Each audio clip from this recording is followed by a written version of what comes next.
welcome to Graceful Healing, a podcast to get straight talk about healing and living again. My name is Maureen Lake. I'm a holistic health coach, speaker, author, and thyroid disease fighter. Each week, I'll be bringing you graceful conversations to inspire you to seek new ways to hit the reset button to catapult your health and vitality to new levels.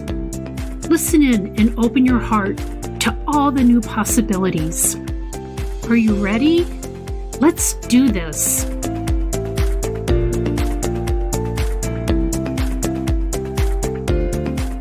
I'm not sure what I can say about my interview with Cedric Bertelli.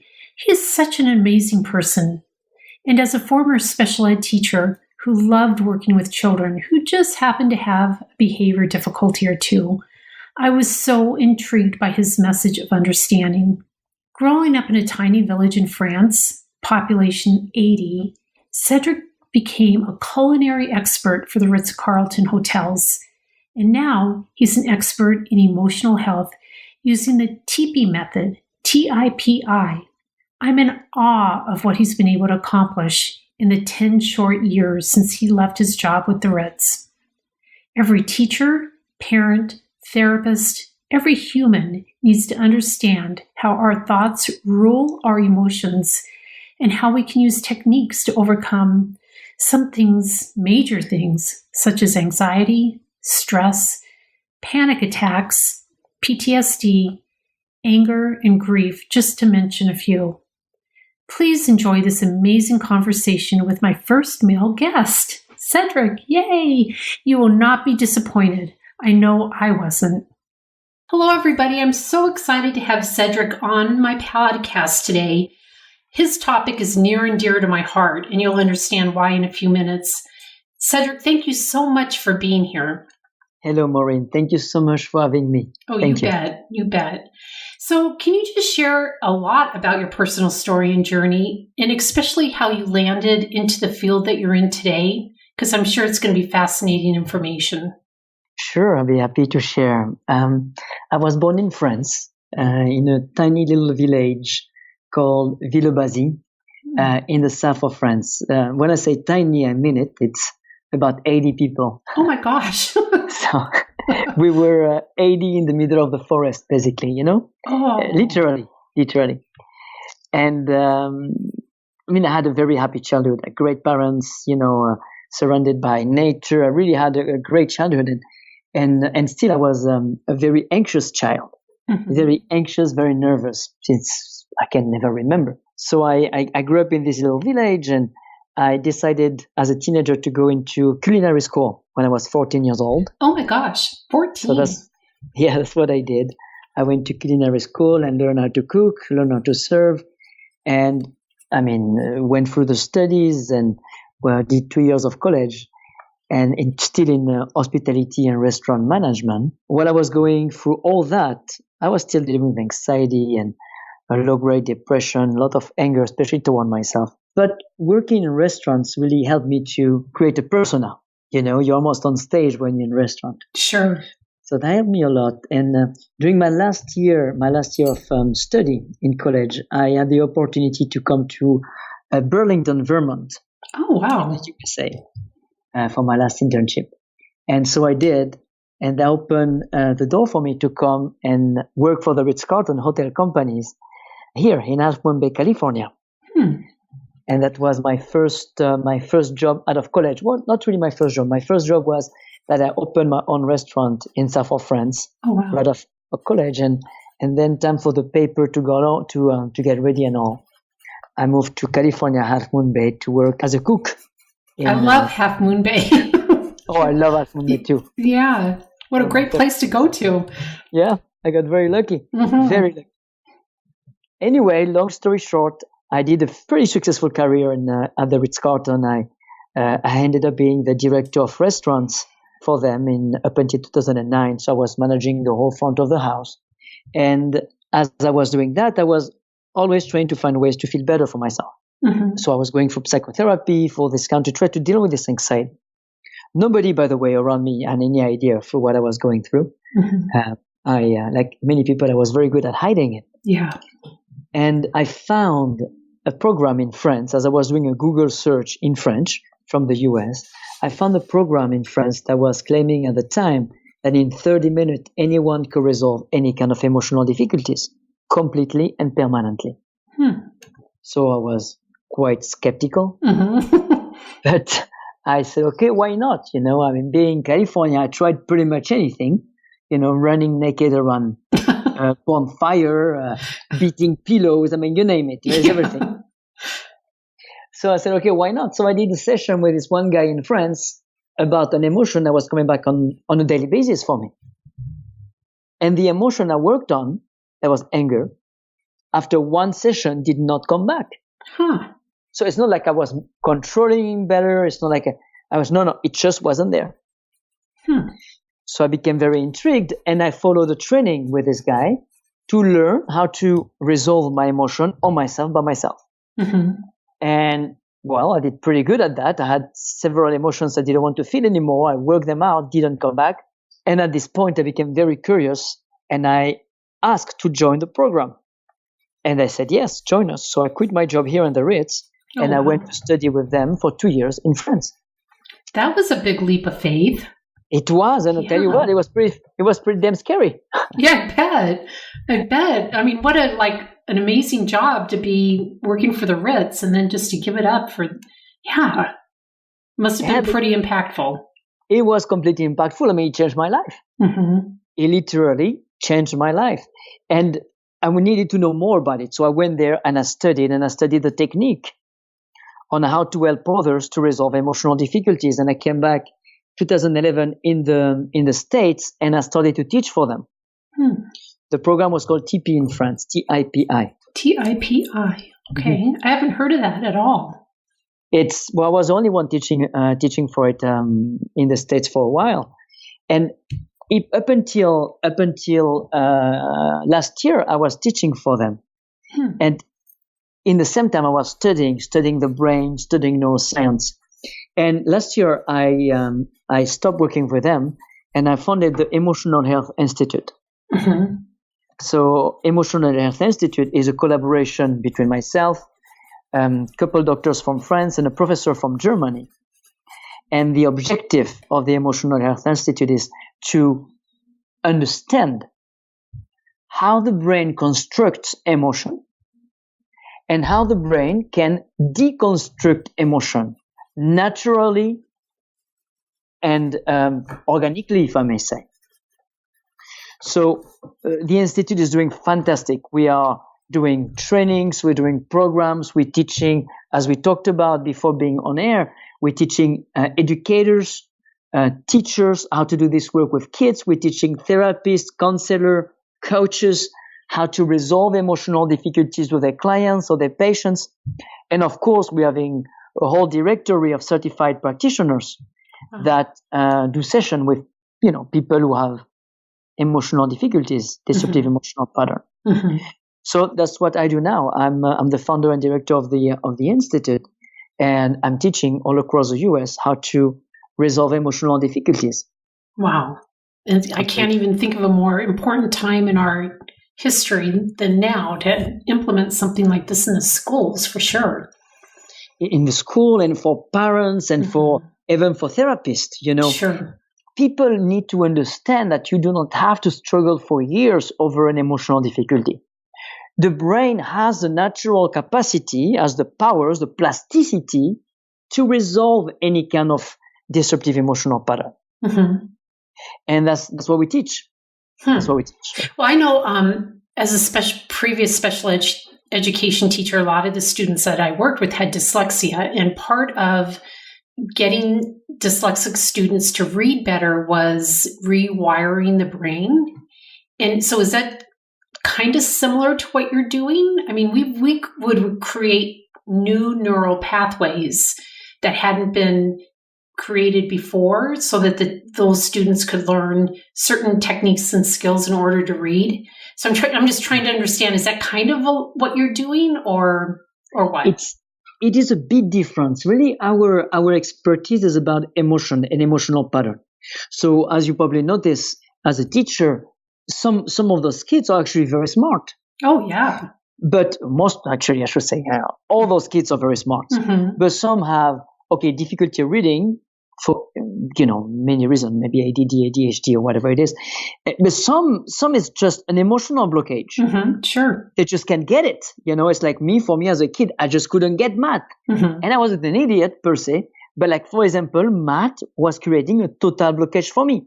No information can go through my mind.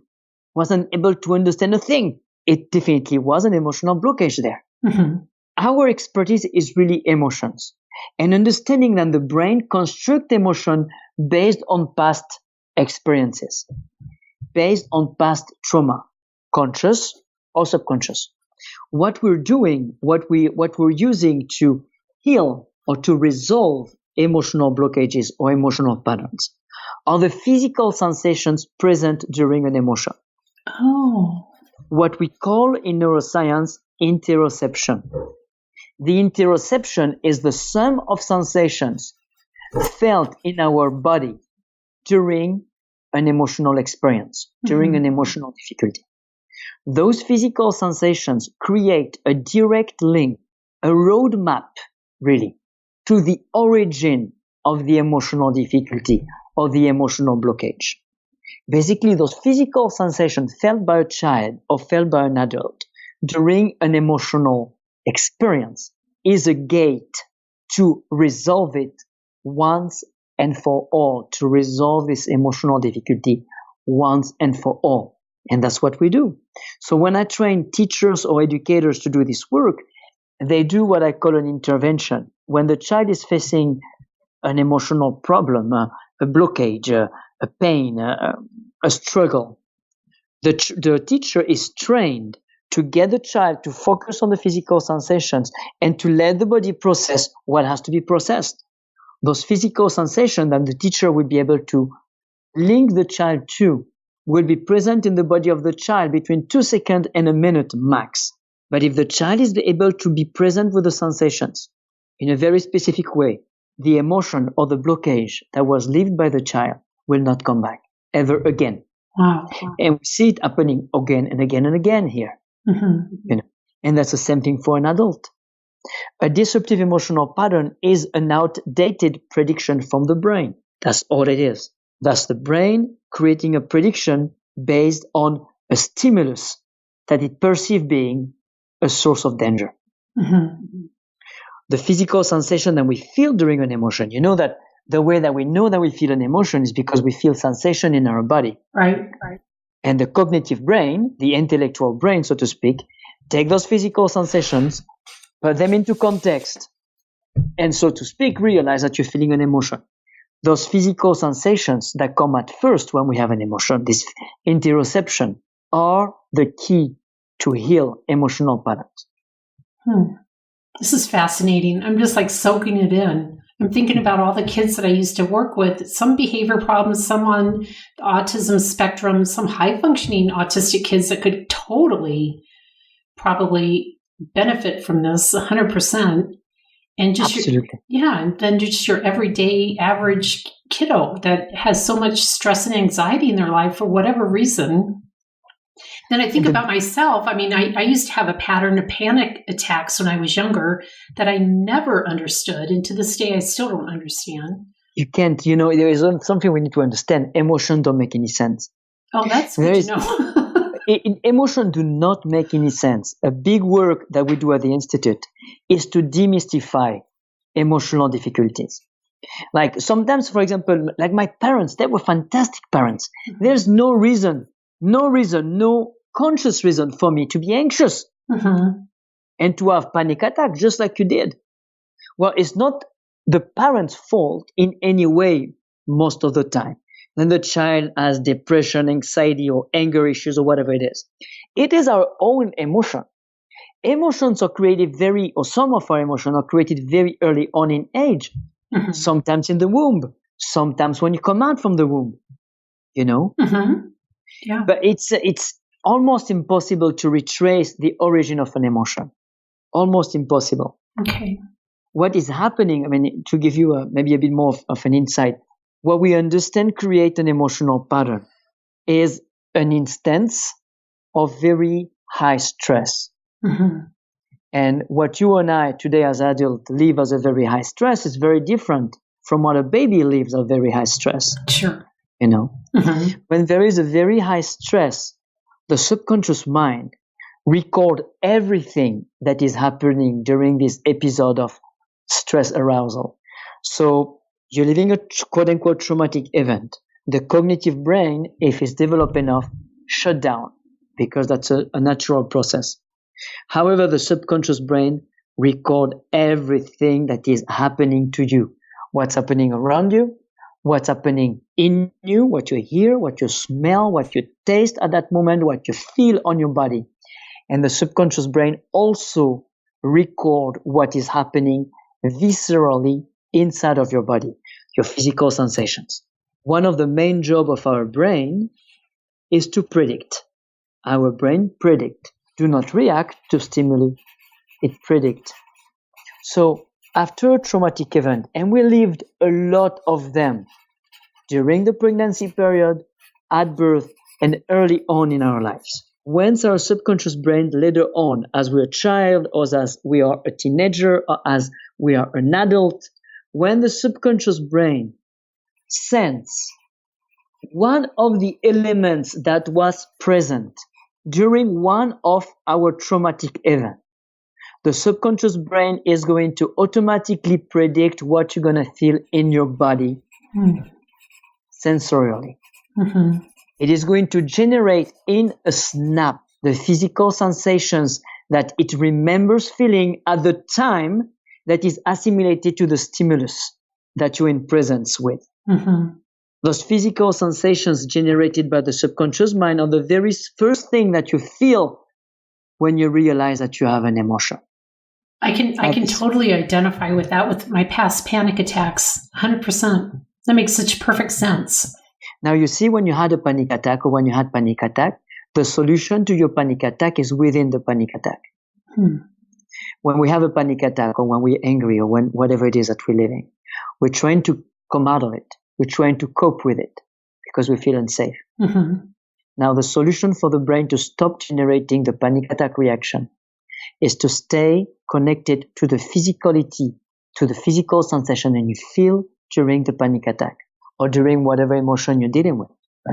In order for the brain to reset completely and permanently the emotional difficulty that you want to heal, the secret is to simply stay, and it's not easy, to simply stay with the physical sensation present during this emotion without trying to stop them or without trying to understand what's happening.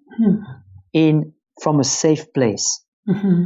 From a safe place, re-experiencing completely and consciously those physical sensations. Going past those physical sensations and getting the brain to realize that what it was perceived as a stimulus nowadays is obsolete because we're fine, we're safe and sound, we're able to go through this experience consciously and nothing happened to us. Right. Wow. This reset completely and permanently the emotional response. So if you know ahead of time how to manage something that might happen in the future, I'm just trying to think, like, because in the past with my panic attacks, like, obviously the physician told me to breathe into a paper bag. So I would like always have a paper bag in my car wherever I went. But knowing ahead of time that I needed to work through and kind of live through the panic attack would have been so much better than just having like a crutch to try to help me through it. Absolutely. Yeah. And in many ways, a crutch is reinforcing the belief of your subconscious mind that you're facing a danger. Exactly. You've got to go into the belly of the beast. It's almost like Greek mythology. Yeah. You know, Yes. the anxiety feels like a monster, like a dragon that overwhelms you. Mm-hmm. Well, you need to get into the belly of the anxiety, into the belly of the beast, knowing that you are safe, knowing that you're a hero, knowing that you're immortal. You've got to feel but you got to feel this anxiety completely, knowing that you're safe. Wow. To let it go. And it's not magical. It's neuroscientifically logical, and it's working absolutely 100% of the time. That's what we do at the Institute. We train practitioners that guide people through sessions and can teach people how they can do that on themselves, by themselves, how they can be autonomous. That's wonderful, because so many times you get involved in, say, like therapy that you're in for years and you never really resolve anything. For me, it's disrespectful of the clients or the patients. I agree. We all have in us this capacity. It's not easy to get in the emotion. It's actually very much counterintuitive. Oh, I bet.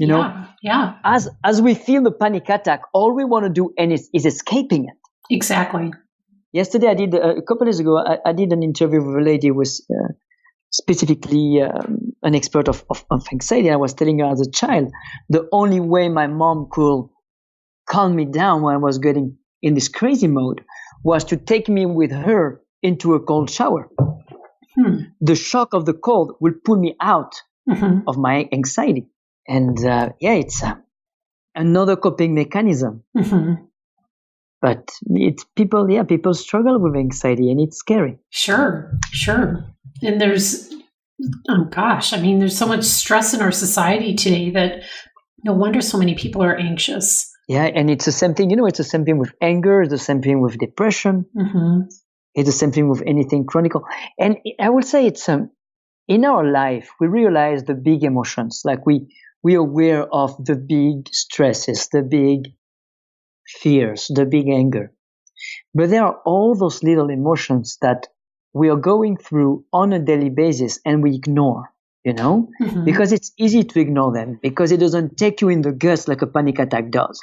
However, those small emotions, the small annoyances, the small sadness, the small whatever it is that we do not attend to, these are the most dangerous emotions that we have in us. And now with over 10 years of experience, I can assure you that those small emotions that we don't pay attention to are the ones that create all the chronic physical pain in our body. The backache, the asthma, the eczema, the tumors even, all those emotions that we do not attend to. Once we or if we have the will to become self-aware of those little emotions and that we take the time to resolve them, that we learn how to resolve them and take the time to resolve them, it is life-changing in the way we approach things. It's like the best preventative medicine there is. Absolutely. Yeah.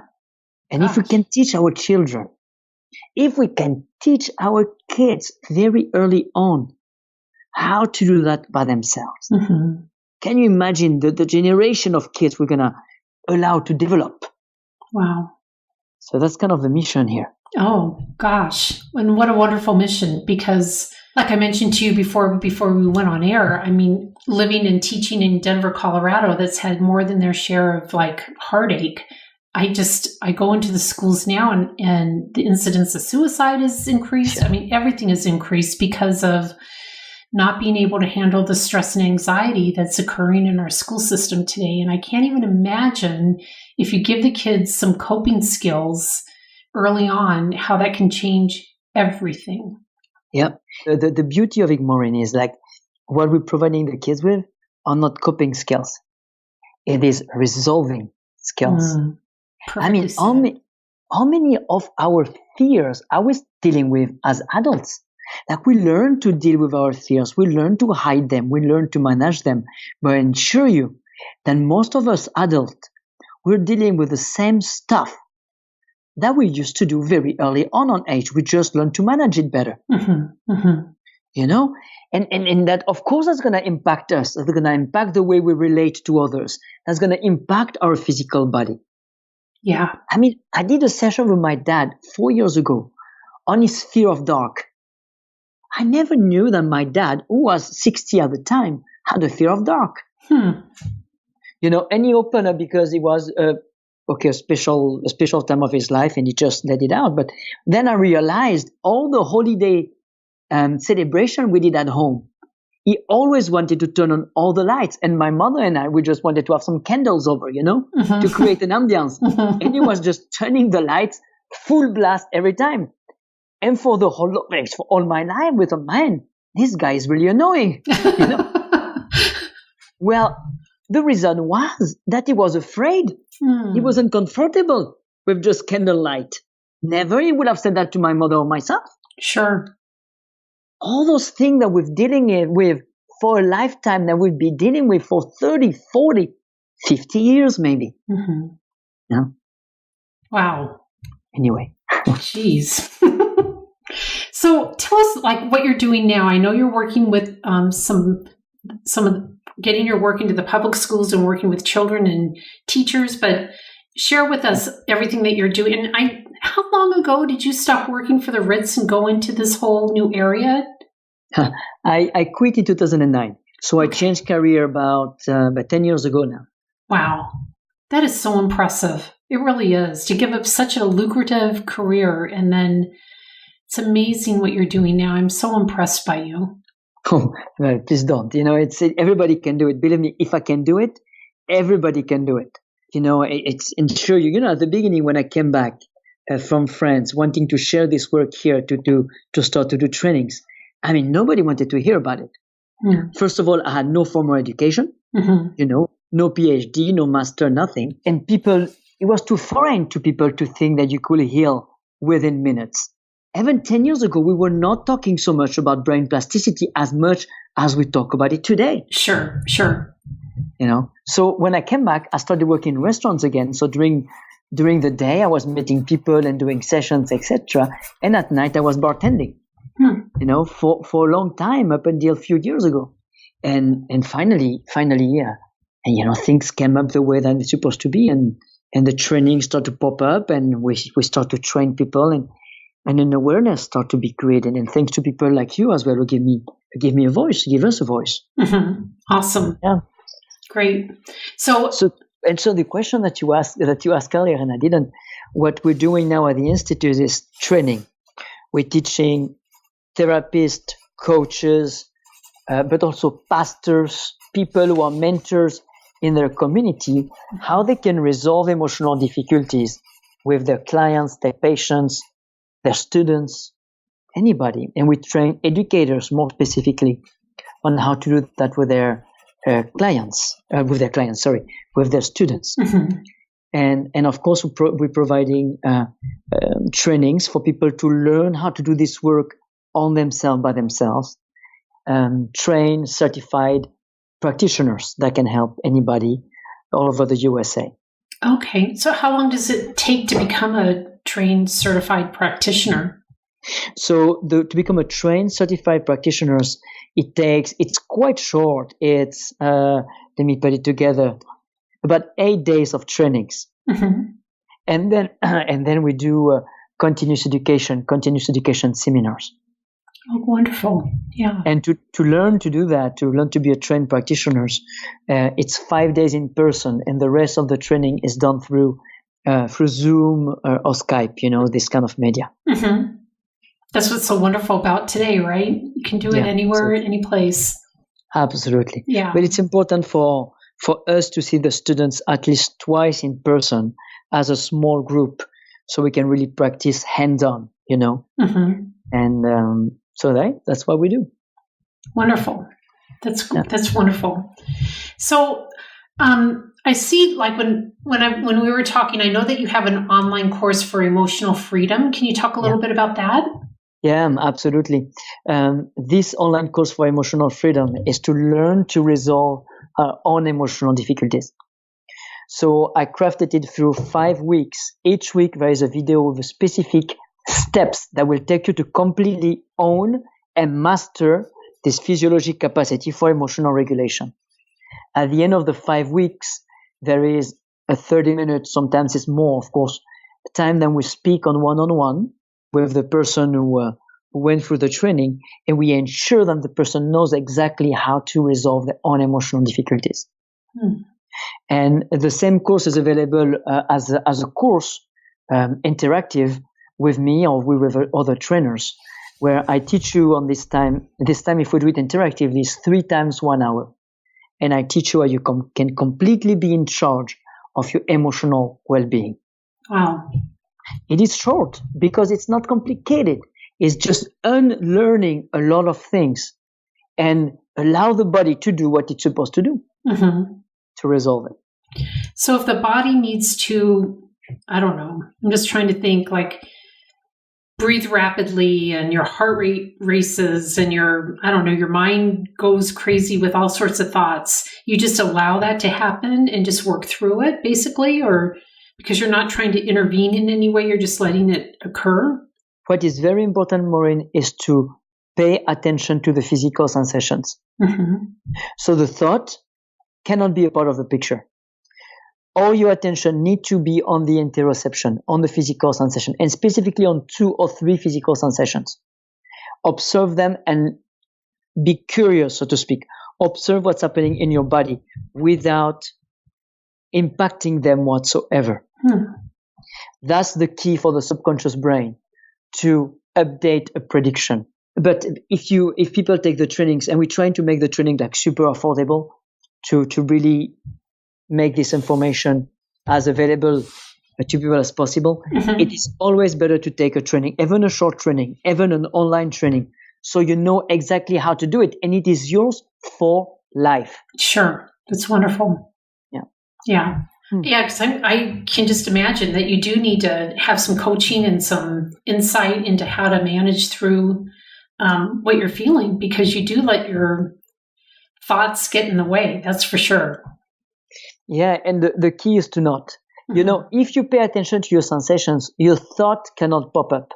We are either way in our intellect, or we are in our physical, in our sensorial. But consciously, as human beings, we cannot be in our intellect and in our sensorial at the same time. So there's a very important shift to operate when we feel an emotion, is to stop being led by our emotion, stop being led by our thoughts, and consciously doing the action of thinking about what's happening in our body physiologically. Once we shift our attention from our thought to our sensations, something magical is happening, which is that your emotional reaction stops. That means that if you're having a panic attack, if you stop and you pay attention to those physical sensations present in your body at that time, the panic attack per se, the panic reaction, is going to stop. You're now only going to be in touch with the physical sensations present in your body. So there is no more space to freak out, basically. You're in touch with the DNA of your emotion, so to speak. Yeah. Wow. And from this point, you're basically back in the driver's seat. You're basically back in a position of power, in a position of being in charge of what's happening in your body. Your emotion is not driving you anymore. Yeah, and what greater feeling, right, than feeling like you're in control. Yeah. Absolutely. And at this point, once you're connected to your physical sensations, you need to observe those sensations as they change in your body. And again, you might need a little trainings, but go to the website, check out the information, book a training. It is for life once you know how to do it. Yeah, it's fascinating. It makes perfect sense to me. It really does. Really does. Thank you. Yeah, this has been such an informative podcast. I was just like in awe. I need time to like re-listen to it and think about all of it. It's just been a lot of knowledge. I can't thank you enough. Oh, you're welcome. I always ask one final question to all my people that I interview. So I'm going to ask it of you. Yeah. So if you could give your younger self one sentence of advice, if you could like go back in time, what would you tell your younger self, knowing what you know now? Yeah. Get out of your head and follow your guts. There you go. That's so good. You know, it's we know what's the best for us. The problem is we let our fears coming between us and our dream. I love for everybody that listens to your podcast to know that every single fear can be resolved. That's powerful. Every single fear can be resolved. Yeah. Trust me. You know, you can do it. You can do it. That is just like so powerful. So powerful. I mean, imagine a world when there is no fear, you know? I mean, no fear means no more racism, no more of, if you look at the world today, it's a magnifying glass of what's going on in every single one of us. You know, it's just an agglomeration of fears, of anger, and anger is based on fear. Right. If we just take care of ourselves, if we just focus on ourselves and take the time to resolve our fears, resolve our anger, resolve our anxiety, we're just putting a bit more peace in this world. Yeah. One cell at a time. There you go. Wonderful. Thank you.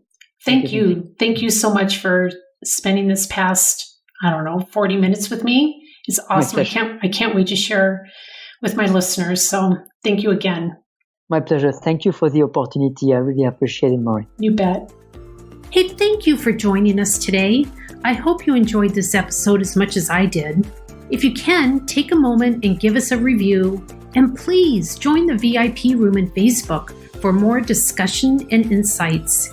You can find us at Graceful Healing Podcast VIP room. See you there and see you next time.